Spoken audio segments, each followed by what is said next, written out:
Cordial saludo para todos. Mi nombre es Diana Marcela Higuera González, psicóloga de profesión y ejerzo el rol de coordinadora clínica de la sede Pradera dentro del grupo de profesionales de Fundación Avance. El día de hoy vamos a trabajar la guía de atención de salud de las víctimas de violencias sexuales. Lo primero es definir qué es nuestra guía. Nuestra guía es una estrategia orientadora para los profesionales de la institución a la hora de enfrentarse a una situación de violencia sexual en los usuarios de los diferentes programas con los que contamos. El objetivo es darle un manejo adecuado, ético, responsable y digno dentro de lo que nos establece el marco legal con base en la resolución 459 de marzo del 2012 del Ministerio de Salud, que establece los lineamientos y nos ordena como institución contar con un protocolo y guía para el manejo de este tipo de situaciones. Nuestro objetivo general es brindar una herramienta orientadora a los profesionales y al equipo de trabajo de Fundación Avante para abordar situaciones en las que se presente violencia sexual en los usuarios de los diferentes servicios que prestamos. Los objetivos específicos, el primero es promover el conocimiento de la temática de la violencia sexual acerca de los aspectos conceptuales y legales del mismo. Segundo, sensibilizar a los profesionales y en general a la comunidad de Fundación Avante acerca de la temática de violencia sexual, especialmente de niños y adolescentes con discapacidad, que es nuestra población objeto. Y el tercero, minimizar la variabilidad de estrategias para la atención y manejo de usuarios de Fundación Avante víctimas de violencia sexual, enfocadas en lo establecido por los protocolos de las entidades reguladoras de salud en Colombia, que son las que nos rigen a nosotros. Desde el marco conceptual, lo primero que vamos a hacer es definir el término de violencia sexual, que desde 2013, según la Organización Mundial de la Salud y la Organización Panamericana de la Salud, es todo acto sexual, la tentativa de consumar un acto sexual, los comentarios o insinuaciones sexuales no deseados y las acciones para comercializar o utilizar de cualquier otro modo la sexualidad de una persona. Lo segundo es aclarar que desde el protocolo del Ministerio de Protección Social y Salud colombiana del 2011, se debe tener en cuenta que no todas las formas en que se manifiesta la violencia sexual son delitos, aunque la mayoría ya se encuentran recogidas en el Código Penal colombiano, porque no todas están establecidas como un delito, ya que hay actos sexuales que al ser consensuados entre las personas implicadas no se convierten en un delito. Y lo tercero es que la violencia sexual abarca actos que van desde el acoso verbal o la penetración forzada y una variedad de tipos de coacción desde la presión social y la intimidación a la fuerza física. Es una gama bastante amplia en donde ya posterior al estudio que se haga desde cualquier ruta que se active, determinará si se convierte en una situación de vulnerabilidad o no. De entre los tipos de violencia sexual encontramos la violación en el matrimonio o en las citas amorosas. Y aquí la característica primordial es que las personas tienen una relación afectiva que los vincula. Violación por desconocidos o conocidos, aquí la diferencia es que no hay una vinculación amorosa. Puede ser cualquier persona que esté a mi alrededor que puede intentar generar una situación de violencia sexual.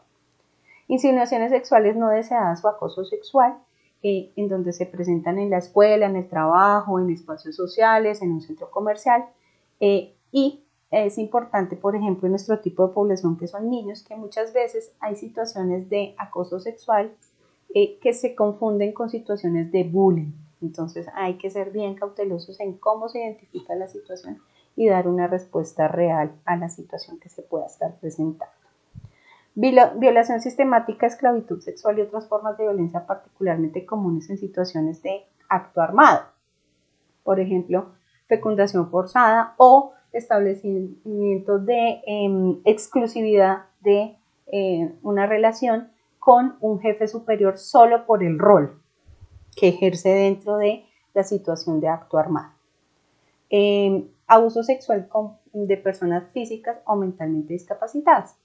¿Por qué lo resalto? Porque sería la situación de violencia sexual que más estaríamos propensos a identificar teniendo en cuenta el tipo de población con la que trabajamos. Violación o abuso sexual de niños. Nosotros no debemos olvidar que nuestro tipo de población tiene una doble condición, menores de edad en condición de discapacidad. Entonces, por eso están resaltados para que no olvidemos que este es nuestro mayor población en riesgo y la mayor presunción que podríamos identificar. Formas tradicionales de violencia sexual como matrimonio o cohabitación forzados y herencia de vida. Estos son algunas de los tipos de violencia que se pueden identificar teniendo en cuenta toda esa gama que puede variar el tipo de violencia que se identifique. Bueno, hay 4 subtipos teniendo en cuenta el marco normativo internacional y nacional y los derechos humanos. El primero es la violación o el asalto sexual, que es cualquier acto de naturaleza sexual no deseado como besos, caricias, sexo oral o anal, penetración vaginal, que es impuesto a una persona. Aquí la principal característica es que el agresor utiliza la fuerza o la amenaza de usarla como mecanismo para realizar cualquier tipo de acto sexual con la víctima. Y la situación de incapacidad de resistir el acto. Por ejemplo, cuando se usan narcóticos, cuando se usan golpes, cuando se usa la intimidación y la fuerza, y que esto genera que una de las dos partes no desee el acto sexual. El segundo es el abuso sexual, que es el aprovechamiento por parte del sujeto activo del delito o agresor, de circunstancias que le ubiquen en una situación ventajosa frente a la víctima. También por autoridades por la edad o por poder o autoridad. Aquí hay una incapacidad física o psicológica de la víctima. Lo que más lo caracteriza es el aprovechamiento de la condición de ventaja o de la condición de vulnerabilidad de la víctima. Una persona con discapacidad física que no se puede mover con facilidad y el agresor se aprovecha de eso. O que es un menor de edad que bajo intimidación de que lo van a castigar o de que le van a decir a su mamá que se portó mal, se aprovecha de eso para ejercer la situación de abuso. Dentro del abuso sexual, según el artículo 29 de la ley 1257 del 2008, incluye la conducta de acto sexual, de acoso sexual, perdón, en donde aquí lo que más caracteriza esta situación es el abuso del poder o autoridad.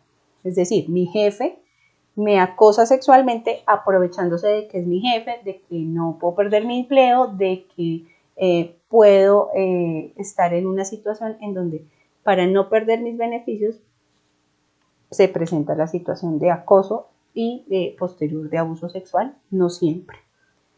La explotación sexual es el medio utilizado por el agresor de la cosificación de la víctima, es decir, convertirla en una mercancía y de utilidad sexual. Aquí se presenta mucho la trabajadoras sexuales en donde se presenta la explotación sexual, en donde yo me convierto en un objeto sexual de venta para otros. La ley 985 del 2005 se define explotación como el obtener provecho económico o cualquier otro beneficio para sí o para otra persona, artículo 13.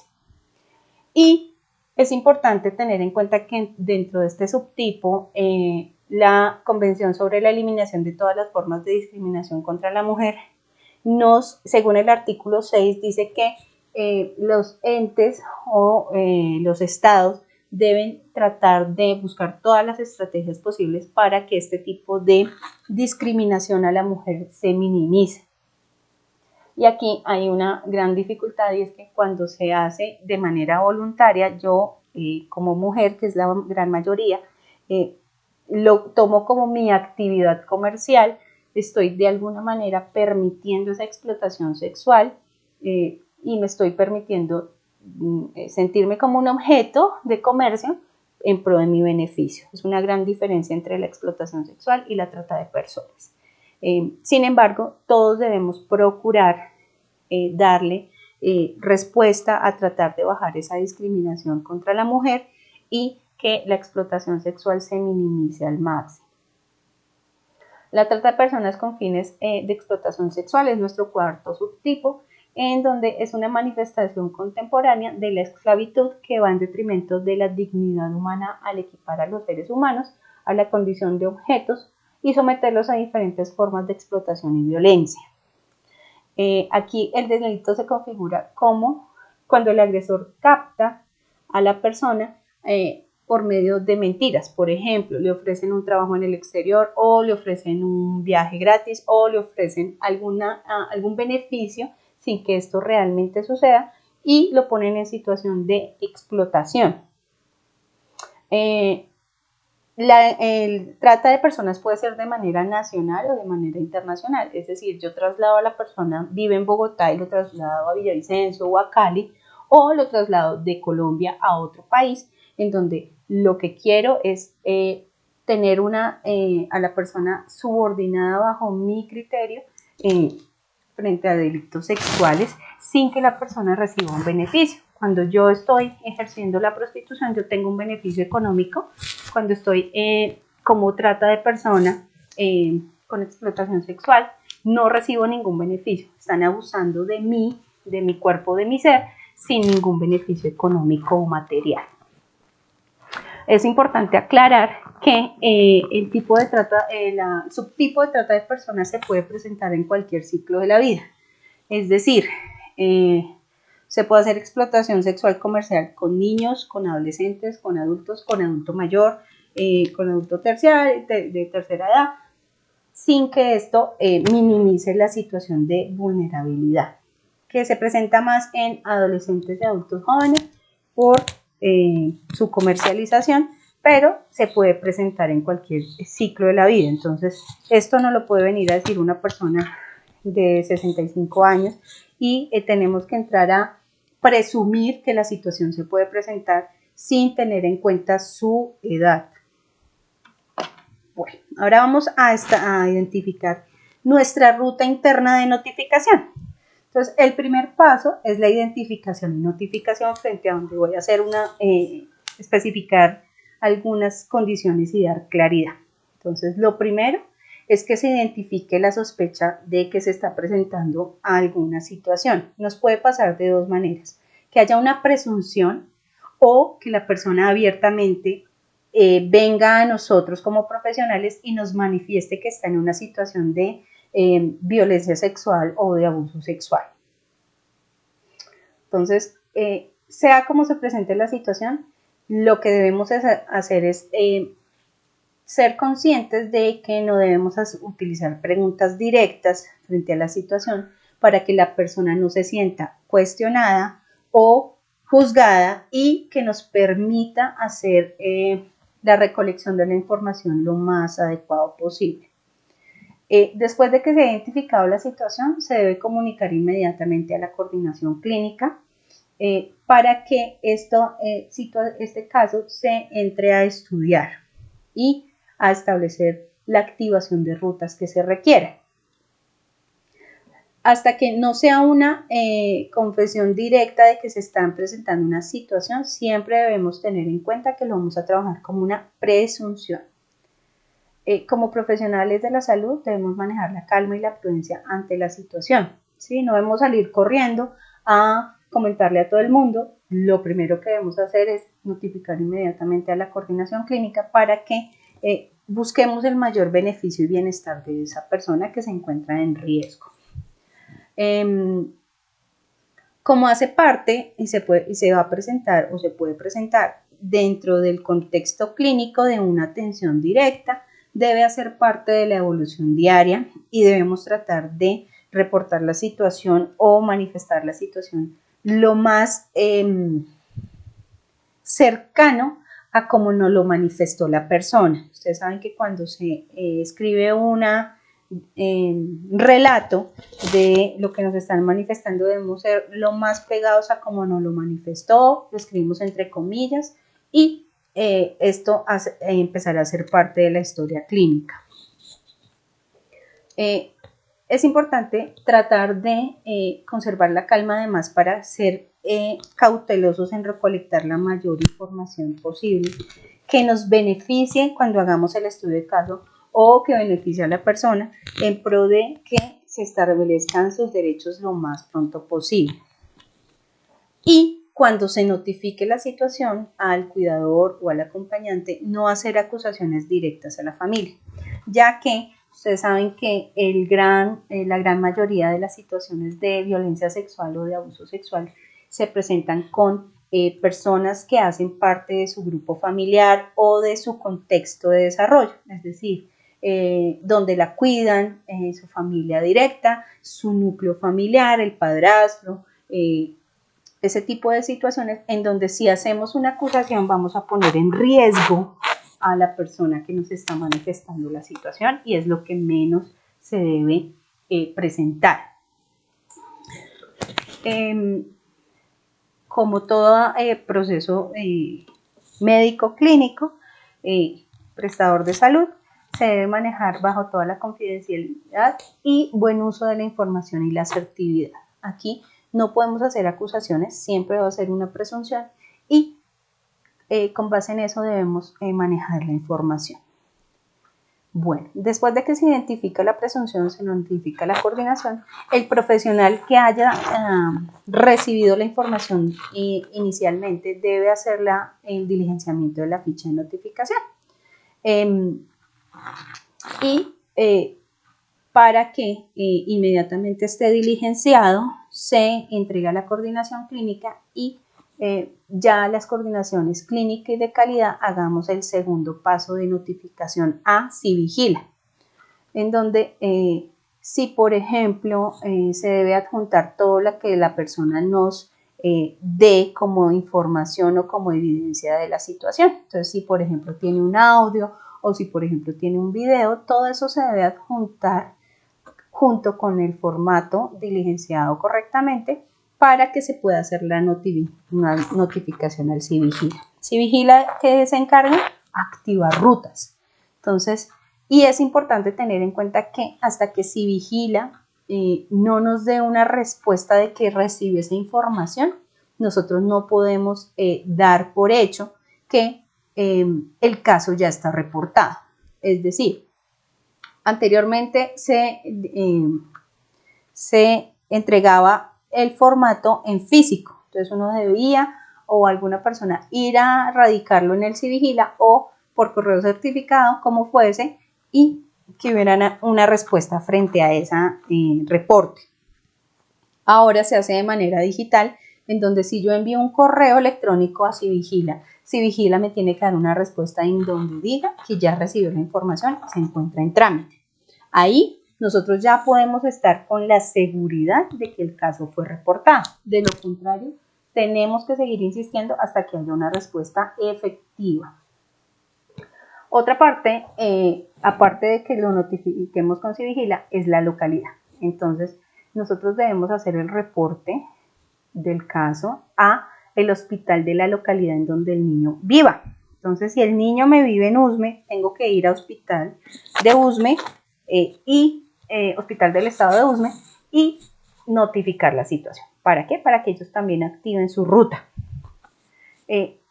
Si bien nosotros frente a la presunción hacemos la notificación, no deja de ser un usuario nuestro, no deja de ser un paciente dentro de nuestro proceso de rehabilitación y tenemos la obligación de hacer el seguimiento al caso. ¿A qué me refiero con eso? Entonces, notificamos Civigila, notificamos hospital de la localidad, sin embargo puede que el niño, hasta que no se haga una visita, hasta que no se identifique una cita en donde me lo van a examinar físicamente, el niño sigue siendo parte de nuestro proceso. Entonces nosotros debemos seguir haciendo seguimiento al caso. ¿Cómo estás? Desde la parte emocional, desde la parte de contención, de que no se vuelva a presentar la situación, de que si identificamos quién es el presunto agresor y hace parte de su grupo familiar, no puede retornar a su casa. Todo eso, digamos que hace parte de nuestra corresponsabilidad. No es solo diligenciar un formato y reportarlo a otra entidad, sino que hace parte de nuestro proceso y entra a ser un caso especial. ¿Cuánto tiempo tenemos para hacer la notificación contamos con 12 horas. Entonces, si por ejemplo se le presentó a la profesional de psicología de sesión de 3:15 y le contó ya terminando la sesión, o sea, sobre las 4 de la tarde. ¿Hasta qué hora tenemos? Hasta las 4 de la mañana del siguiente día para hacer efectiva la notificación. Por eso es súper importante que cuando se nos llegue a presentar una situación, le demos la celeridad del caso. ¿Por qué? Porque pues esas 12 horas nos pueden jugar en contra y nosotros tenemos unas corresponsabilidades legales, como se dieron cuenta, resoluciones y artículos de nuestra legislación a la cual debemos dar respuesta. Bueno, ¿qué debemos tener en cuenta? Cuando haya una presunción o cuando haya una identificación de una situación que se presentó, que ya no la notifiquen abiertamente, como que la persona llegó, intentaron abusarla en la esquina o intentaron o la toquetearon o tocaron sus genitales, debemos activar en cualquiera de los casos nuestra ruta de notificación. Entonces, cuando hay una presunción, activamos nuestra ruta de salud, que fue la que les mencioné anteriormente, en donde hacemos todo el reporte, diligenciamos nuestro formato, lo enviamos a Civigila y notificamos al hospital de su localidad. Ya en ese sentido, Civigila y el hospital activarán, con base en lo que identifiquen, la ruta que se haga necesaria para confirmar esa sospecha y para garantizar que la persona no entre en riesgo de vulnerabilidad. Cuando haya una identificación de la situación en donde la persona nos llegó, recuerden nuestro curso de violencia sexual, si la persona llega con evidencias de violencia física, en donde trae la ropa rasgada, en donde trae un sangrado en su ropa interior, todo eso se nos vuelve evidencia y debemos activar de manera directa desde nosotros como institución Fundación Avante nuestras 3 rutas. Entonces, si es un menor de edad, activamos ruta de protección, llamamos Instituto Colombiano de Bienestar Familiar y en pro de que ese niño o esa persona no vuelva al entorno de riesgo. Al igual que nuestra ruta de justicia, Policía de Infancia y Adolescencia, en donde ellos van a hacer toda la parte legal de tomar desde la parte legal al agresor y minimizar el riesgo de vulnerabilidad para esa persona, y nuestra ruta de salud en pro del bienestar y cuidado de la salud mental y física de la persona que ha sido agredida.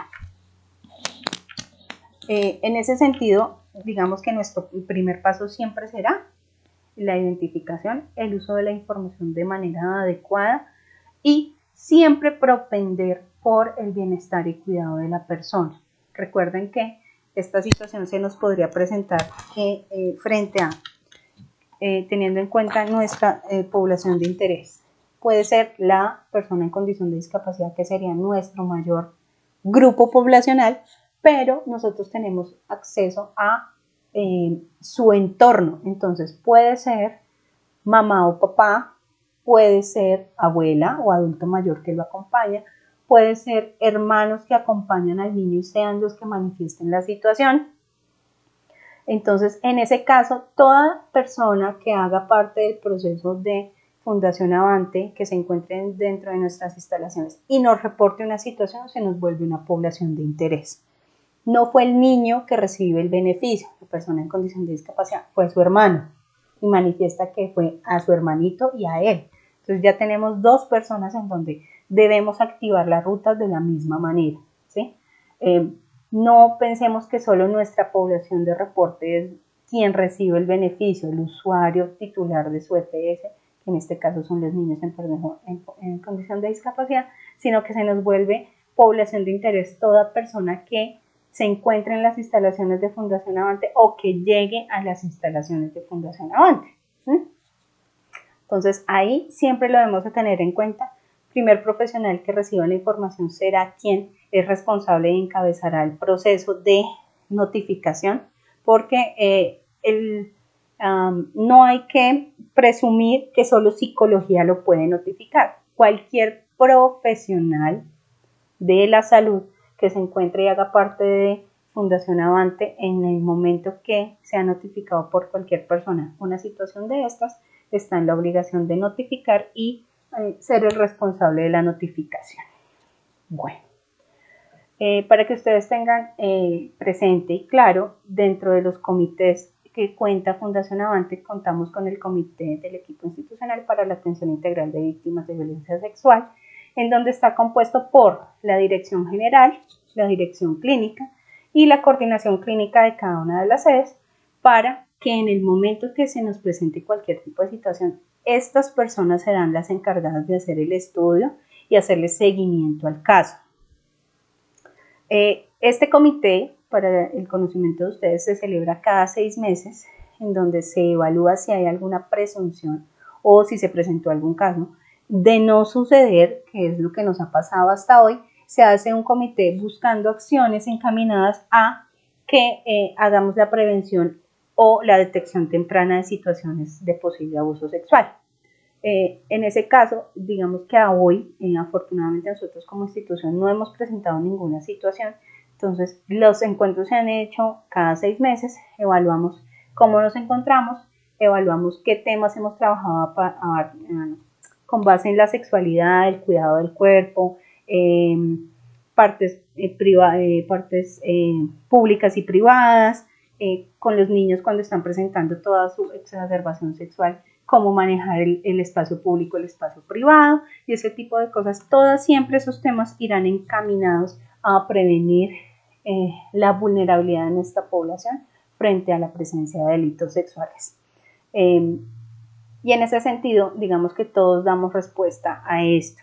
Entonces, siempre tener nosotros como profesionales de la salud la alerta, el bombillito prendido a cualquier situación que nos genere una situación de riesgo en nuestros niños. Recuerden que la sexualidad de nuestros jóvenes es un tema bien complicado frente a que la sexualidad de las personas en condición de discapacidad a veces no se evalúa de manera adecuada y pueden tener un alto riesgo. Sin embargo,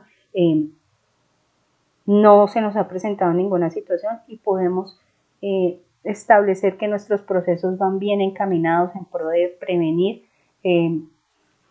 este tipo de situaciones. Promover la buena identificación de conductas sexuales adecuadas y prevenir la situación de riesgo de que se nos presenten situaciones de abuso sexual. Les agradezco su colaboración, su tiempo, cualquier duda que ustedes tengan con respecto al tema.